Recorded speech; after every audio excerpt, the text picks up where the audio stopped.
चुनाव को लेकर एक बड़ी जानकारी आपको बता दें, यूपी में कल छठे दौर की वोटिंग होनी है। गोरखपुर समेत 10 जिलों में मतदान किया जाएगा। गोरखपुर सदर समेत 57 विधानसभा सीटों पर कल वोटिंग होनी है। सीएम योगी आदित्यनाथ गोरखपुर सदर सीट से प्रत्याशी है, बीजेपी की तरफ से उम्मीदवार है। यूपी सरकार के 5 मंत्रियों की प्रतिष्ठा कल के चरण पर दांव पर लगी है। 676 उम्मीदवारों की किस्मत का फैसला कल होगा। आपको बताते चले कि छठा चरण 57 सीटें हैं, तो छठा चरण 57 सीटें, वो 57 सीटें आखिरकार कौन कौन सी है? कटहरी, टांडा, आलापुर सुरक्षित है। जलालपुर, अकबरपुर, तुलसीपुर, गैंसड़ी, अतरौला, बलरामपुर जो कि सुरक्षित सीट है। और इसके अलावा कपिलवस्तु, शोहरतगढ़, बांसी, इटवा, डुमरियागंज, हरैया, कप्तानगंज, धुरौली, रुधौली और बस्ती सदर, महादेवा जो कि एक सुरक्षित सीट मानी जाती है, मेहंदावल, खलीलाबाद, धनखटा जिसको सुरक्षित सीट माना जाता है, फनेंदा और साथ ही साथ इसके अलावा भी कई सारी सीटें हैं, कैंपियरगंज, पनियरा, पिपराइच, गोरखपुर शहर, गोरखपुर ग्रामीण, सहजनवा, खजनी। तो ये 57 वो सीटें हैं। और छठे चरण में 10 जिले कौन कौन से हैं वो आपको बता दें, अंबेडकर नगर, बलरामपुर, सिद्धार्थ नगर, इसके अलावा बस्ती, संत कबीर नगर, महाराजगंज, गोरखपुर, कुशीनगर, देवरिया और बलिया। तो वो 10 जिले हैं जिन पर छठे चरण में चुनाव होना है। अंबेडकर नगर, बलरामपुर, सिद्धार्थ नगर, बस्ती, संत कबीर नगर, महाराजगंज, गोरखपुर, कुशीनगर, देवरिया और बलिया। तो ये तमाम वो 10 जिले हैं जिसमें कल मतदान होना है, छठे चरण में मतदान होना है। तो बस्ती, संत कबीर नगर, महाराजगंज, गोरखपुर और इसके अलावा जिलों में शामिल है कुशीनगर, देवरिया और बलिया। तो वो तमाम ये 10 जिले हैं जिन पर कल यानी छठे चरण में वोटिंग होनी है।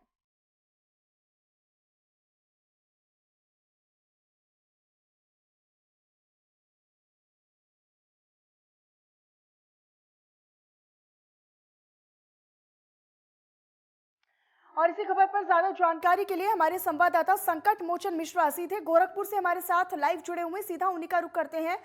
संकट मोचन, क्या कुछ तैयारियां देखी जा रही हैं छठे चरण के लिए? देखिए, आपको बताना चाहेंगे जिस तरह से यह छठे चरण का चुनाव है, इसको लेकर के पूरा प्रशासन जो है कि यहाँ पे पूरा इंतजाम कर लिया है। लेकिन यहाँ गोरखपुर में 9 विधानसभा पे सीट पे चुनाव होनी है। लेकिन आज चुनाव जो है कल शाम को थम गया, लेकिन आज जो है सारी पार्टियां अपनी रिलैक्स मोड में हैं और कहीं न कहीं मतदाता जो है एक मतलब अंदर स्टूट है कि मुझे क्या करना है। कुछ ऐसे हैं कि जो सपा के साथ भी रहेंगे, कुछ बसपा के साथ रहेंगे, कुछ जो है बीजेपी के साथ रहेंगे। लेकिन ये देखा जाए कि पूर्ण बहुमत से किसको वोट मिल रहा है, ये अभी कहना जो है कि हमारे लिए जो है बिल्कुल। और कि ऐसे में प्रशासनिक स्पष्ट नहीं व्यवस्थाएं होगा। क्या कुछ है संकट मोचन, अगर हम सुरक्षा व्यवस्थाओं की बात करें, क्योंकि कल चूंकि छठे चरण का मतदान होना है, ऐसे में लेकर क्या कुछ व्यवस्थाएं आप देख पा रहे हैं, धरातल पर क्या कुछ तस्वीरें हैं?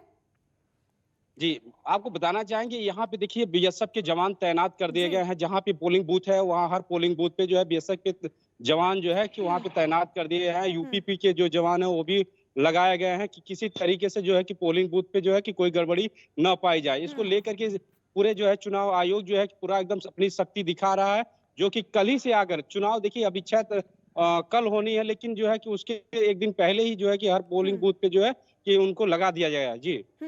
लेकिन ऐसे में संकट मोचन, गोरखपुर का अगर हम जिक्र करते हैं तो यहाँ पर एक ऐसी सीट है चिल्लूपार जिसको लेकर चुनावी समीकरण कहीं ना कहीं महत्वपूर्ण बताए जाते हैं। उसको लेकर अभी क्या कुछ तैयारियां है, क्योंकि रण भेदने की पूरी तैयारी बीजेपी की तरफ से भी है, हालांकि समाजवादी पार्टी पूरी टक्कर में है, लेकिन इस बार पूरा टारगेट भाजपा का है कि गोरखपुर के सभी विधानसभा क्षेत्रों पर अपना कब्जा किया जाए।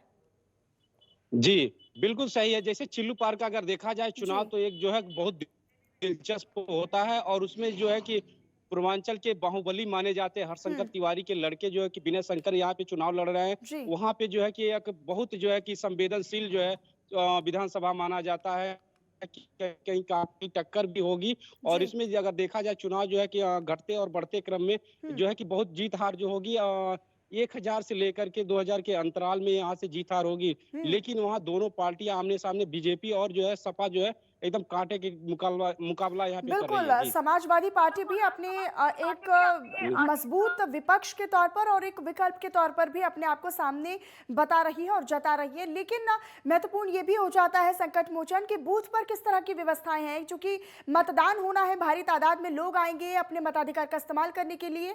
ऐसे में व्यवस्थाएं क्या कुछ है उनके मतदान को लेकर, मतदान दिवस चूंकि कल होना है उसको लेकर? देखिए, अगर मतदान की बात किया जाए तो मतदान को लेकर के वहाँ पे पूरा जो है कि चुनाव आयोग जो है कि वहाँ पे सख्ती बरती है। वहाँ पे लोग जो है कि लोकल खाना है, वहाँ पे भी संरक्षण लिया है। उसके साथ-साथ जो है कि जो मिलिट्री के फोर्स लगाए गए हैं, हाँ। वहाँ पे किसी तरीके से जो है कि वहाँ घाल मिल ना हो, उसको लेकर के जो है वहाँ पे फोर्स तैनात की गई है। इसको लेकर के हाँ। जब जहाँ पे अगर मिलिट्री की बात आती है, तो वहाँ किसी का पक्षपात नहीं होता, चाहे सपा हो, चाहे बसपा हो, चाहे कांग्रेस हो, किसी पार्टी का दाल नहीं गलता है। इसको लेकर के जो है कि वहाँ संकट मोचन, ऐसे में अगर हम संवेदनशील या फिर अति संवेदनशील बूथों की बात करते हैं तो वहां पर किस तरह की खास व्यवस्थाएं हैं? देखिए, वहाँ पे जो है कि जो अति संवेदनशील है, वहाँ पे फ़ोर्स बढ़ा दी गई है। जी। वहाँ के जो है कि 200 मीटर से दूरी पे जो है कि लोगों को रहने की व्यवस्था है। वहाँ पे कोई जो है 10 लोग से ज़्यादा इकट्ठा नहीं रहेंगे। हर जगह जी। दूरी बना कर के उन लोगों को रखा गया है। जी। तो तमाम आपसे जानकारी लेते रहेंगे और अमितेश हमारे संवाददाता सीधे हमारे साथ जुड़ चुके हैं। अमितेश, अगर यहाँ की बात करें तो किस तरीके से यहाँ पर तैयारियां हैं? महाराजगंज की अगर हम बात करते हैं, यहाँ पर कल मतदान होना है, ऐसे में सुरक्षा व्यवस्था कितनी दुरुस्त नजर आ रही है बूथों पर? जी मनीषा, मैं बता दूं आपको कि महाराजगंज जनपद में कुल 5 विधानसभाएं हैं और 2 विधानसभाएं भारत नेपाल सीमा से सटे हुए लगती हैं। इसके मद्देनजर 72 घंटे पहले ही भारत नेपाल की सीमा को पूरी तरह से सील कर दिया गया है और पैरामिलिट्री और बीएसएफ के हवाले पूरे बाजार की व्यवस्था को कर दिया गया है। जी।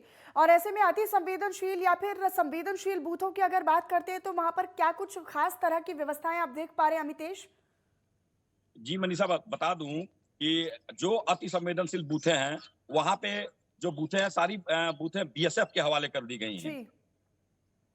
बिल्कुल, और जिस तरीके से वहाँ पर व्यवस्थाएं हैं, ऐसे में जैसा कि हम हर चरण में देखते आ रहे हैं अमितेश, कि किस तरीके से महिलाओं को प्रभावित करने के लिए पिंक बूथ जैसी व्यवस्थाएं बनाई गई हैं, क्या यहाँ पर वो देखने को मिल रही हैं कल चूंकि चरण का मतदान होना है, छठे चरण का? जी बता दूं मैं आपको कि महाराजगंज में जिला प्रशासन पूरी तरह से लगा हुआ है कि ज्यादा से ज्यादा वोटिंग हो और महिलाओं के वोटिंग के लिए काफी मात्रा में पिंक बूथ भी बनाए गए हैं, जिसको काफी साजो सामान सज्जा से, उपाड़ों से, सेल्फी पॉइंट से सजाया गया है। संकट मोचन, अगर हम गोरखपुर की बात करते हैं तो गोरखपुर अपने आप में बहुत खास हो जाती है। ना केवल मुख्यमंत्री योगी आदित्यनाथ यहाँ पर चुनाव लड़ रही हैं, बल्कि कई और मायनों में खास हो जाती है। ऐसे में कितना मुख्य तौर पर इसे समझा जाए, कितनी हॉट सीट इसे माना जाए?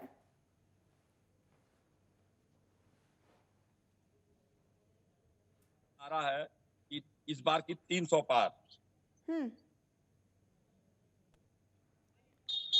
कौन विधायक कितना जो है कि यहाँ से सीट जाएगी और यहाँ के कौन मुख्यमंत्री बनेंगे, यह जो है कि पूर्वांचल ही तय करता है। और गोरखपुर का बहुत विशेष अहम रहता है, जो कि यहाँ पे बाबा जी का अगर माना जाए तो यहाँ बाबा योगी आदित्यनाथ का जो है पूर्वांचल का एक गढ़ माना जाता है कि किसी तरीके से जो है कि यहाँ पे कोई सेध लगा ले, ये असंभव मानी जाती है। जी।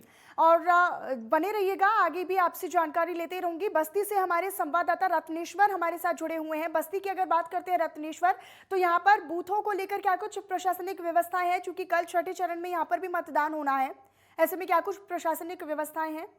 मैं आपको बता दूं, यहाँ बस्ती जनपद में 5 विधानसभा को होने वाले चुनाव को लेकर 2 दिन पहले तैयारियां पूरी कर ली गई। यहाँ तकरीबन हर जिले में, हर विधानसभा के तकरीबन 400 बूथों पे पूरी व्यवस्था चक चौबंद है। सीआईएसएफ की फोर्सें आ चुकी हैं और हर बूथों पे यहाँ तकरीबन 150-200 की सीआईएसएफ की संख्या में सुरक्षाकर्मी मौजूद हैं। और ऐसे में जिस तरीके से हम ये देखते हैं कि जब चुनाव प्रचार खत्म होता है, चूंकि वो हो चुका है छठे चरण को लेकर, ऐसे में कुछ चीजें होती हैं जो खुली रहती हैं, कुछ दुकानें ऐसी होती हैं जो बंद रहती हैं। ऐसे में ड्राई डे घोषित किया जाता है प्रशासन और सरकार की तरफ से। ऐसे में उस तरह की क्या कुछ व्यवस्थाएं हैं? क्या वाकई में ड्राई डे यहाँ पर नजर आ रहा है? नहीं मनीषा, मैं आपको बता दूं, ऐसी यहाँ वैसा कोई संवेदनशील बूथ नहीं है। सब जहाँ ऐसा है संवेदनशील बूथ को लेकर ऐसी व्यवस्थाएं की जाती हैं कि दुकानें बंद चलेगी, ऐसा ऐसे यहाँ नहीं है। यहाँ सिर्फ यह जो है शराब की दुकानें ज्यादातर, जहाँ जो लोग पी के जाते हैं वहाँ प्रॉब्लम होती है। ऐसे कल ही दुकानें, कल शाम को 5 बजे के बाद जो चुनावी माहौल था वो होने के बाद ये सब दुकानें बंद की जा चुकी है। नॉर्मल दुकानें जो घरेलू सामानों की होती है, कपड़ा दुकानें, वो सब अभी खुली हुई है। मनीषा। अमितेश, अगर हम महाराजगंज की बात करते हैं तो यहाँ पर अगर हम दुकानों के खुलने या फिर बंद होने की बात करते हैं तो यहाँ पर इस तरह की क्या कुछ व्यवस्थाएं हैं? क्या आबकारी विभाग की तरफ से इस बाबत कोई व्यवस्था की गई है कि शराब की जो दुकानें हैं उन्हें बंद किया जाए जब तक मतदान नहीं पूरा हो जाता? जी मनीषा, मैं बता दूं कि अभी कुछ देर पहले ही भारत नेपाल के एक संयुक्त साझा प्रयास से बॉर्डर एरिया में नेपाल सरकार ने 46 दुकानों को शराब की सील किया है। ठीक, अपनी नजर लगातार बनाकर रखिएगा। अमितेश, आपसे आगे भी जानकारी लेते रहेंगे और रत्नेश्वर, आपसे भी आगे जानकारी लेते रहेंगे। बहरहाल बहुत बहुत धन्यवाद आपका इस तमाम जानकारी के लिए। गोरखपुर से संकट मोचन